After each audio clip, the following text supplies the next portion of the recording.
Hey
everybody, happy Monday. What's up? It is Edgework on the Hammer Betting Network every weekday at 10:30 Eastern. Good to be back with you guys. It's been a while. Hope your new year was good. I'm back from holidays, so time to get back into the hockey bets. How are you guys?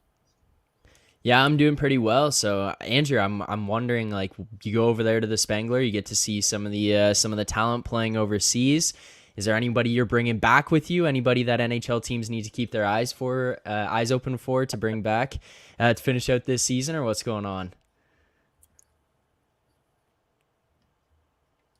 No, I was over in Switzerland. Yeah, we did Amsterdam. We did Switzerland for a few weeks, and it was cool to be at the Spangler Cup up in Davos, which is kind of a bucket list thing, and watched a little Swiss National League as well. And yeah, I saw some great players, but I think it's the opposite. I think that these guys, they're there for a reason in the NHL when they're it's almost like, guys fall out of love with the game a little bit, and that's why they escape to Europe in their later days. They get to play more, they can still make a good living, and get to live abroad without the grind of the NHL. So I think more so than anything, I think those teams over there are looking at who's going to make that jump from here next year. But it was a great experience. I would say everyone should check out the Spangler at least once in their life. Although I bet on Canada and they lost all 3 games for the first time in the history of the tournament, so that wasn't very good.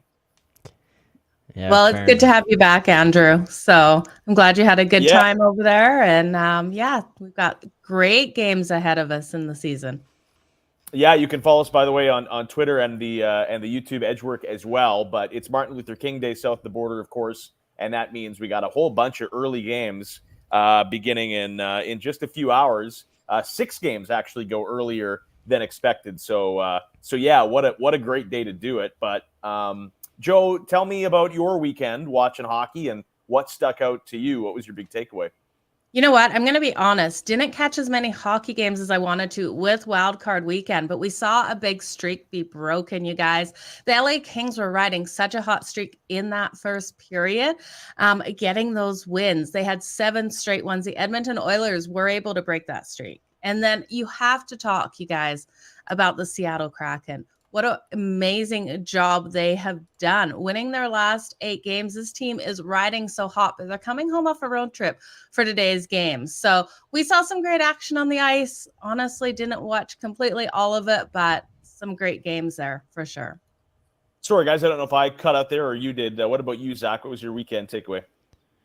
Weekend takeaway, because I got to watch them so closely on Saturday night with the Leafs playing them. But this Boston team is a machine, and it's not just the fact that, hey, like, look, they've won as many games as they have, and they just lost their first regulation game at home against Seattle on, I believe it was Friday night. But it's just the way that team plays, the way that they function. If they go down in a game, there seems to be no quit. I listened to interviews with Jim Montgomery and some of the players on that team. They talk about the mindset that team has going into games where they have a deficit, or going into periods where they're in a deficit. Like, that team has no quit. The way that they play for an entire 60 minutes is just a full, proper hockey game.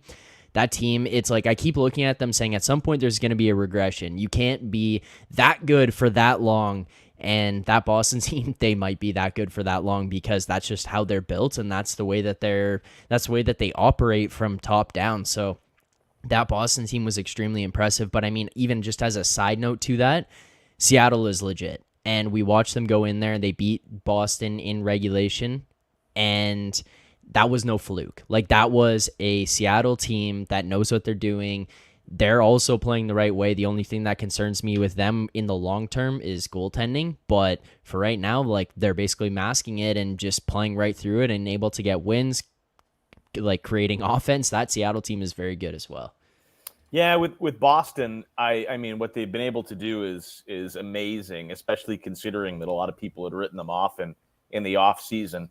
If I were to have a concern with that team, it's only because, you know, we know the playoffs are different. Now, are they built to play in the playoffs? Absolutely.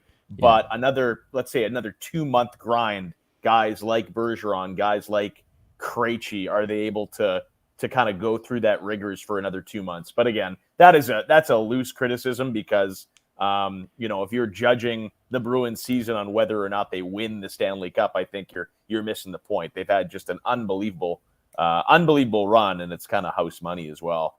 You know, it's interesting being over there at Christmas. I didn't watch a lot of the World Juniors, but I did follow along, and obviously Connor Bedard put on the show of all shows for Canadian fans. And so my takeaway, even this weekend, I'm looking forward to the next 40 games, everything after the All-Star break, trade deadline.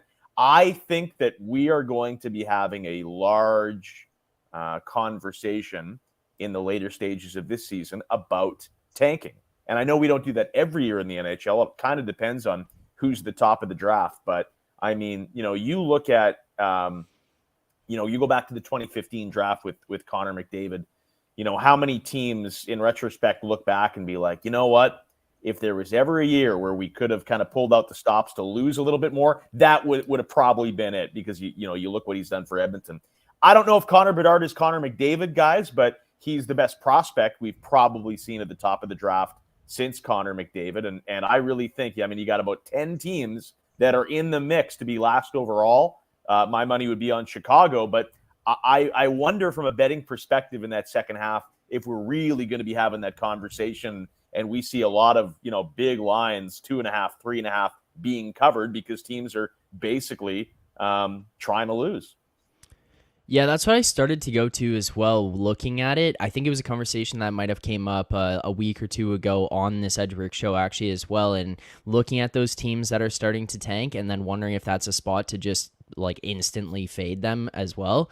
And it's just because this is like, we're talking about, hey, Connor Bedard, yeah, that's the generational talent. That's at the top of the draft there. But below him, you've also got Fantilli and Michkov and like another prospect. Like, you've got a deep top 10 there. So even teams that are going to be sitting 11, 12, 13 through to 16, they're going to be looking for any type of opportunity to jump up into that top 10, whether it be from the lottery getting pulled into the top 3, or whether it just be from, as you said, like tanking, dropping down the standings and getting into there. There's a lot of good prospects that are available. And I think you might be right in some of that. It's just going to be interesting, though, because I feel like maybe 13 through 16, those are the teams that they might still feel like they have a chance. But kind of where it goes with that, in my opinion, is those are the teams that they're going to separate themselves from the very bottom. And there will be a bigger gap between them and the teams that are actually very bad, because those are the teams that are going to just miss the playoffs, as opposed to the other ones that are just going to say, like, that's it for us. Like, let's get Bedard. Yeah, and listen, players always play to win. We've known that for years. So that the tanking can be a bit of a fallacy, but this is where it comes on management, right? This is where, hey, if a guy has a nagging injury, you might shut him down. This is where you move guys at the deadline. This is where you give young players a chance to be in the lineup, knowing full well that they're probably going to lose. I think right now my cutoff is about at Vancouver. So Vancouver is 39 points in 43 games. They're 26th in the league. They are 13 points up on the last place Chicago Blackhawks. You know, they're not going anywhere. You could say the same for, you know, Montreal, and the San Jose Sharks are around that level too. But it takes a little bit of intellectual honesty to get ahead of it right? And kind of have your mission statement of, hey, listen, we're not going to try to grind for the second wild card spot, which is a miracle anyway. Andy, where do you stand with the tanking as it goes? You think maybe we're in a spot here where we can fade some of those bottom teams who are going to be looking for Bedard over the last stretch of the season? I don't know about that. I think that's kind of the sentiment in the market, and there is going to be some instances where where teams aren't really offering much. But I do think that it's a pretty tough sport to lose in, even from a managerial perspective. I mean, we've seen some pretty bad teams take the ice already this season, and still they still find ways to win, right? I mean, lots of guys. You look at Chicago. That's basically a running audition for a lot of those guys on that team down the stretch, and there's a lot of pride there. A lot of players that are looking, a lot of young players that are looking to, find a home for themselves and make a home in Chicago probably. So, it's tough. There are ways that you can model that, I guess, but yeah, I wouldn't blindly say that the Tankapalooza is as relevant in the NHL as it is in the NBA, because I know that's a big thing in basketball betting. Well, but we're not there yet, right? Like game 35 is a lot different than game 65, where you can see the beach and you're 50 points back, and there's a big difference. And also, all right, don't ask me a question about this one. I have no idea where you guys are at. Like, I'm just giving my thoughts on tanking in the future. Yeah, I don't know where you guys are at or what you guys are talking about, really. So, this is we're all in Alberta, right? This is a great, like, typical Canadian thing. We got one asshole in Ontario calling all the shots here, and all the important people in Alberta. I'm just joking, Zach. Yeah, it's the conversation's more just on the difference of Connor Bedard, and I just wonder how many management groups look at that World Juniors and say, okay, we might have to pivot our win at all costs philosophy here in the second half.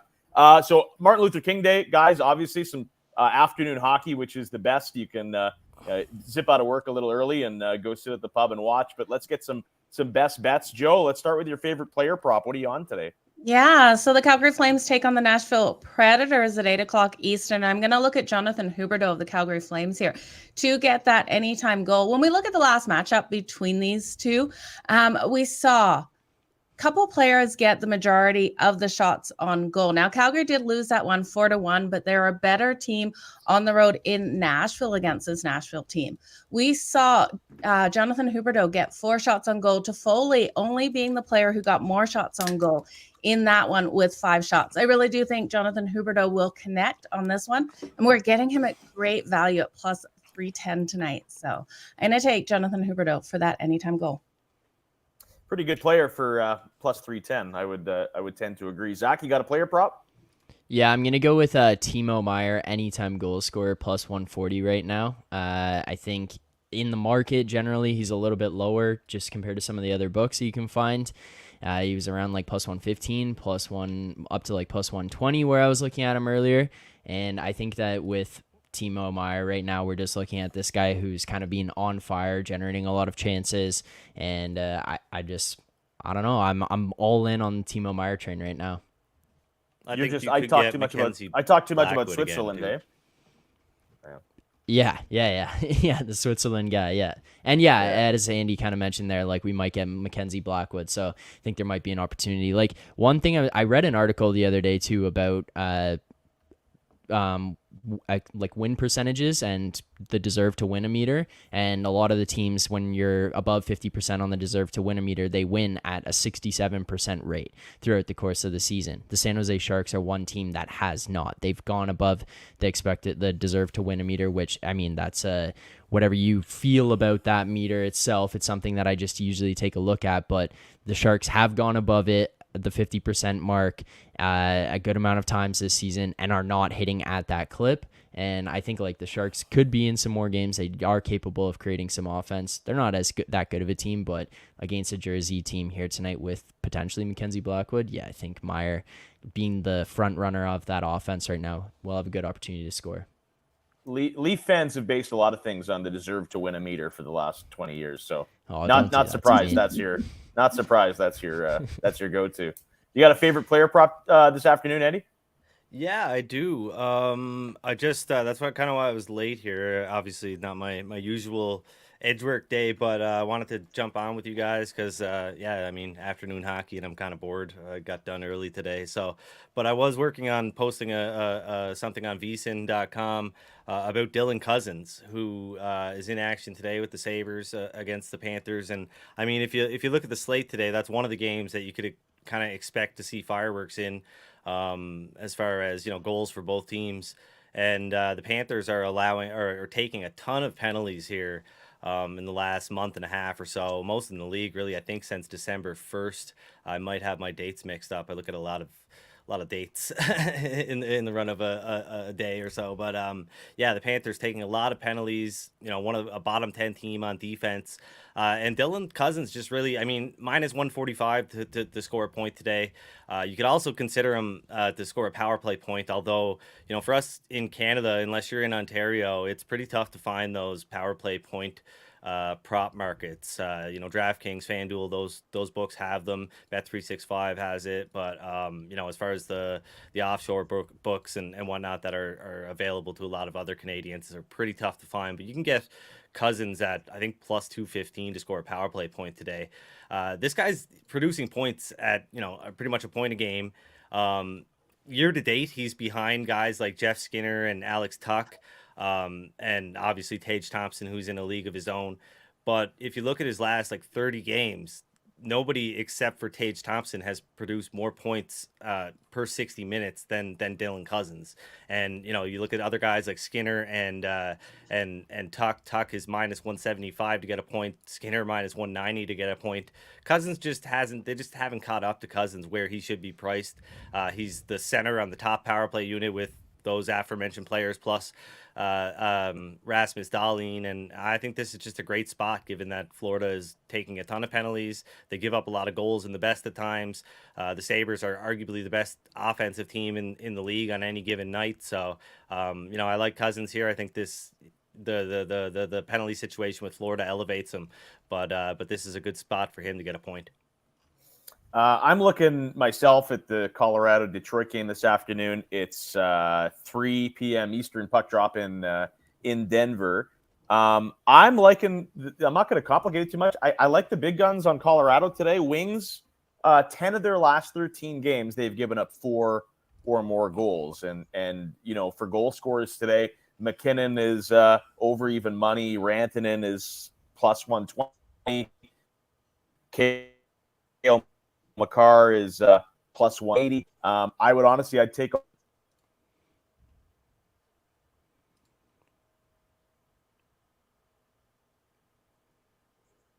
Must be on Rogers. That's that Alberta Wi-Fi out there, Wendy. What's going on? I got that Alberta fiber, baby. I got pushing 700 Mbps right here. No. Fair enough. Did you see it? We got. You should probably take him off until he comes back, I guess. Yeah. Well, there we go. Oh, there he is. There we go. Did you get that? Sorry, I'm not sure if I cut out or not, but yeah, I'm on the Avalanche big guns today. McKinnon, Rantanen, both plus money for a goal against Detroit. They give up a ton, so that's what I'm on. Best bet, Joe? Yeah, moving on to best bets. I'm looking at the matchup between the Philadelphia Flyers and the Boston Bruins. We know how sound this Boston Bruins team is, just like Zach was talking about before. I'm going to look at their team total over 3.5. It's a little juiced at minus 130. But against this Philadelphia Flyers team that's been rolling so hot, winning their last 3, really locking teams down defensively, I don't think they'll get it done in this matchup versus the Boston Bruins today. I think Boston's going to come out with a really explosive offensive game in this one. They're averaging that 3.76 goals per game. They have the 3rd best power play overall in the league. They're going to win the faceoffs today, and I think they're going to bring the Flyers back down to their level. This team just rolling too hot at the moment. I don't see it continuing. So take the Boston Bruins team total over 3.5. All right, Zach, what line or total are you on today? I have a bit of a play on that Bruins game as well. I'll get to it. It doesn't necessarily have to be contrarian to Joe, but I'm not sure how many goals we'll see in that, but I'll get to that. Zach, what do you think today? My favorite one that I like is the over 6.5 minus 125 in Florida Buffalo right now. It was moving. It is moving. I think that minus 125 actually might be gone from where we just started the show. So Sure. I think, well, I think it's at it's at over 7 plus 113 right now. I don't know. Andy, guys, where do you think on the over 7? Moving to that. I'm not betting the under. Yeah, because I was thinking gonna... like Florida Buffalo here. Bob is now confirmed, as Connor Hartle's saying in the chat, for Florida. Both these teams are capable of scoring high amounts of goals, creating offense, and I mean Florida not necessarily defensively responsible. I think we could be in it for an opportunity here for some fireworks. I saw it at over 6.5 minus 125, which is now gone, but I'll take the over 7 plus 113 in this one. Could I suggest something in this one? Oh, go ahead, Joe. Sorry. Looking at that first period, over 1.5, you're going to have to bet it up to 2 in this one to get any value. But the last time these two teams came out, both of them scored 2 goals in that first period. You could also take both teams to score, and normally the books will give you plus money. I don't have it in front of me right now, but if you think this game could possibly go over 7, you got to look at that first period. So that's where I'm going with this one. All right. I am on the Sabres here. Took plus 119 earlier this morning. I think all the plus 115 looks to be gone for the most part. Yeah, 110. Actually, no, there's still some, but it's like Superbook and Caesars, I guess. Who wants to bet at Caesars? Yeah, Bet365 still has plus 150. Yeah, but there's lots of plus 110, but I'd still take it at plus 110 even. There is some uncertainty here as far as what the Sabres are going to do in goal. They keep sending Ukko-Pekka Luukkonen down to the AHL and then calling him back up, and that's what they did like yesterday, but the belief is that they'd probably call him back up again before this game. But as long as it's not Eric Comrie, who hasn't had a great season, but still has potential, I think. I mean, goalies are weird, right? But yeah, as long as it's not Eric Comrie, I like the Sabres here, and I locked that in this morning because, I mean, it's going to be a coin flip game. It's going to be a really back and forth game, and unless the Panthers show up and play a game that we haven't really seen them play a whole lot this season, then it will be that kind of 50-50 kind of game. Before my best bet, one quick other player prop to look at. An Adam Boquist assist for the Columbus Blue Jackets today. He's getting more ice time. You're probably going to see Yaroslav Halak in for the Rangers today. So I think there's some pretty good value on Boquist. All right, so my best bet. There's a chance that Joe's can win and this one can win, but I actually like the under on Flyers Bruins today, 6 at minus 110. The Flyers actually have only given up 4 goals in their last 3 games, and I know it might be a bit of a cliche, but afternoon hockey. I see a lot of sleepy starts to these games. So I think it's, you get up right now to play Boston. You look at their record. I think Torts will have his guys playing some pretty hard defensive hockey. So I'm going on the under 6. Philadelphia's kind of limited the blood these days. So, it could still be over that Bruins team total. Maybe we look at, 4-1 or something like that. But yeah, that's my pick, guys, under 6. I like it, Andrew. I think both of them can hit. 4-1 was the last game between those two, so that's right, what I'm expecting in this one. All right, enjoy the afternoon hockey, guys. 6 games on a Monday. Don't see that all often, but it's a great day to sit and watch and make some bets. Thanks a lot. We'll see you next week.